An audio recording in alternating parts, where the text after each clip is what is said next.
Hi, my name is William Herman, and today I will be talking about a study of labor distribution at Taco Bell. The contents of this presentation include an introduction, the problem description, Simio model implementation, the experimental study, a conclusion, and lessons learned. I will now give a brief introduction. Again, my name is William Herman, and I am from Riverview, Michigan. I am currently attending Liberty University, and I am a junior studying Industrial and Systems Engineering. The course for this project is Engineering 230 or Production Systems. I will now go over the problem description. This study is based on an object-oriented simulation model for determining labor requirements at Taco Bell by Mark Godward and William Swart. This is from the 1994 Winter Simulation Conference. Currently, labor costs at Taco Bell exceed around 25% of sales. Therefore, if sales exceed around $2 billion per year, then labor costs will exceed around $500 million per year, globally. Similar numbers can be seen on the right for the United States. The main goal to solve this problem is to allocate and distribute labor so as to determine the minimum amount of labor required while maintaining quality service and keeping waiting lines short enough to preserve customer satisfaction. This means that we want to use the least amount of labor so as to save some money while still keeping customer satisfaction high. One of the most important things in the fast food industry is the drive-thru. Therefore, the 75-second waiting time constraint that Taco Bell sets from the time that a customer orders in the drive-thru to the time that they get their food and leave is extremely important and will be later discussed in the experiment. Now let's go over the Simio model implementation. As you can see on the left, there's a 3D model of the facility, and as you can see on the right, there is a 2D model of the facility. One of the most important elements in Simio is the entity arrival rate. In this problem, I used rate tables. As you can see, I calculated some data in Excel on the left, and then implemented it into rate tables. For example, the drive-thru rate 1 table shows that around 5 entities arrive per hour. That is from the 6 a.m. to 12 p.m. time period. Servers are extremely important because they process entities. They are also important because they tell us how long it takes to process things such as orders, or how long it takes to make someone's food and deliver it to them. Now let's talk about one of the most fun parts of this project, the animations. As you can see on the left, I was able to get a man to stand talking on the phone while he places his order, so it looks like he's talking to the person at the counter. As you can see on the right, 2 women entities enjoy their food while sitting down. In this problem, I was able to use 3 workers. 2 carry food from the servers to the customers, and 1 carries the customer's trash to the trash can after the 2 entities are separated. I also used simple batching in this problem. The customers and food batch together, so the customer will leave and later consume the food. Now let's talk about perhaps the most important part of this presentation, the experimental study.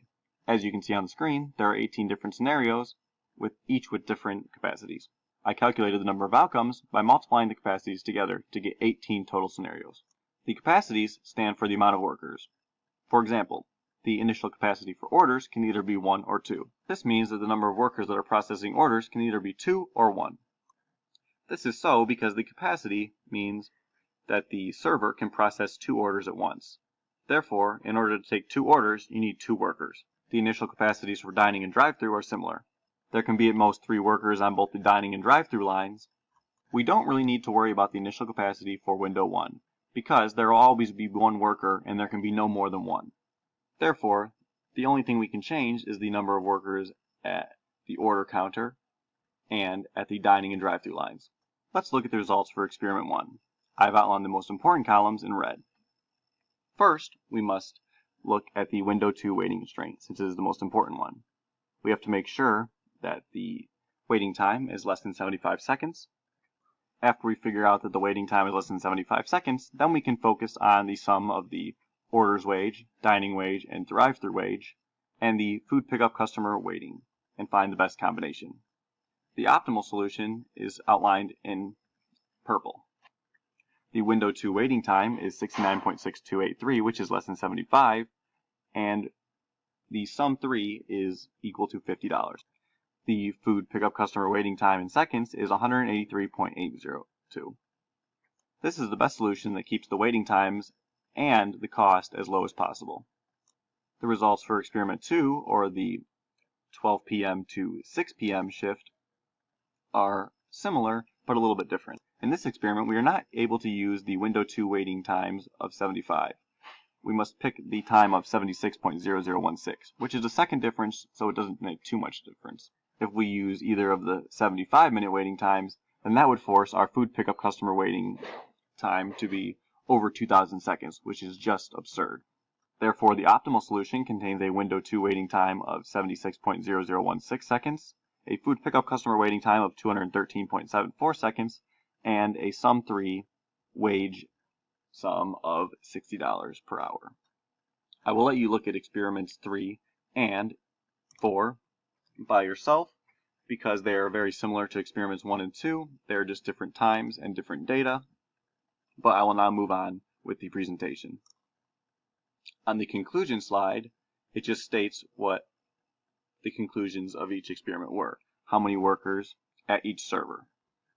Overall, I can conclude that Taco Bell does not need to fully staff their facilities. Also, I can conclude a few things about Simio, such as a useful program for simulating just about any scenario, and it's extremely complex. Some of the lessons learned have to do with data collection, Simio, creating a project from scratch, and research. I experienced firsthand in this project that sometimes it's not what you know, it's who you know. This is my reference slide, and I will now take a quick pause to switch over to the Simio model so you can see how it runs. As you can see, as described before, customer entities walk to the orders counter and then to the food pickup counter. A worker will then bring them their food, and then they will go sit down. Later on, a worker will take their leftovers to the trash can to be disposed of. Then the customer will leave through the sink.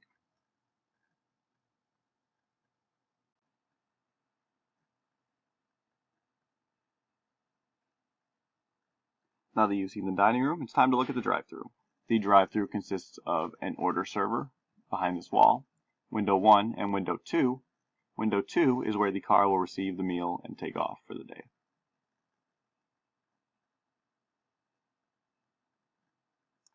Thank you for watching, and